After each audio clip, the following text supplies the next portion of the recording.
So here's a closer look at a, I guess I would call it like a miscellaneous legends shelf display.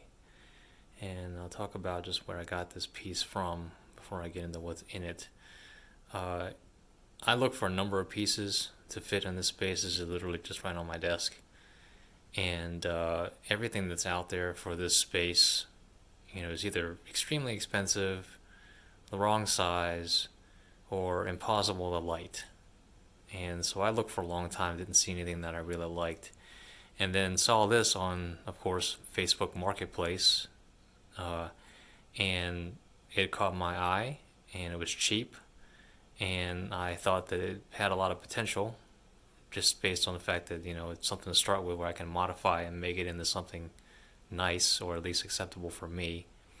And it turns out that it is, I believe, some sort of media component shelf or cabinet, or well, not a cabinet, I guess just shelves. And each one of these openings, really, you would put a audio video component into, and you can tell it's what it is because behind here, uh, there are holes, which suggests you'd run wires. Um, anyway, so the size is about just shy of 4 feet tall. The internal shelves are about 18 inches deep, 18 inches wide, so it's square.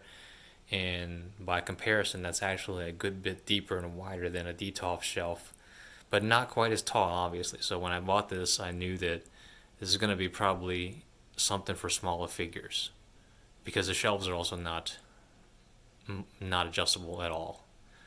Um, but so let's get into what I did to sort of change it up and improve it. No lighting, by default, and no adjustability really. So I went in there, and of course I've got to have my share of lighting, right? So I went in there, and here are the same type of Amazon generic spotlights that are by wire, and they're connected by magnets. So you can, or I can, I can move them around and adjust them and retarget them, so to speak. I think they have 170 degrees worth of range, and they spin all the way around. And I have two sets up here, two that are shining up to light the top shelf, and two that are shining downwards, and then one more down one level below.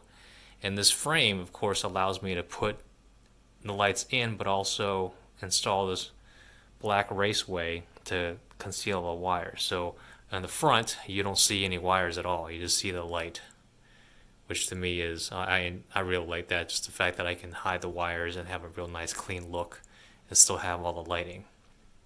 Um, as you can see, I'm using the top shelf as just a something for Predacons, but this is obviously an unfinished shelf with two third-party Predacons and then the Hasbro Predaking.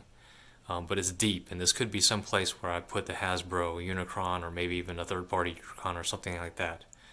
Um, Also, this first shelf is sort of like I guess, a Legends, Iron Factory, DJD, plus others, some figures that don't really fit any other display. And behind them, they're sitting on more of the sci-fi or Fext Hobby Sci-Fi '05 with clear panels that diffuse the light below, and more sci-fi or more Fext Hobby Sci-Fi '02, I think, or '04 pieces for a sort of a G1 Autobot Legends display. If you notice, I don't actually have a set of Dinobots other than these guys, so this is my Dinobot display. Um, and then down here at the bottom, or the third shelf down, is a G1 Decepticon display. And those tiles the purple tiles are from Magic Square. I think Magic Square Villa Purple. I think they make an orange Autobot set too.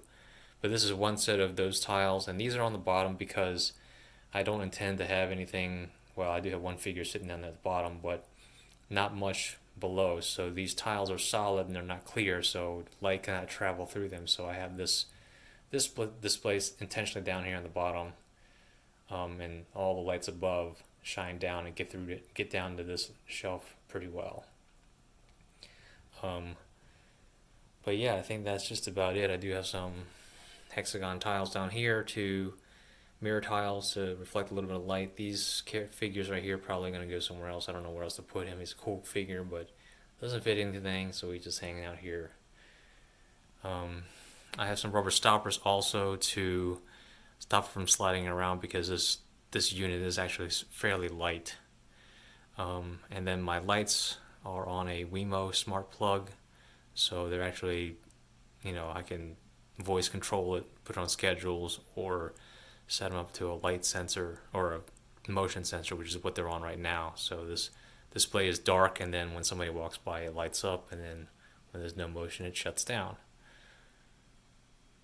So yeah, that's it for this guy.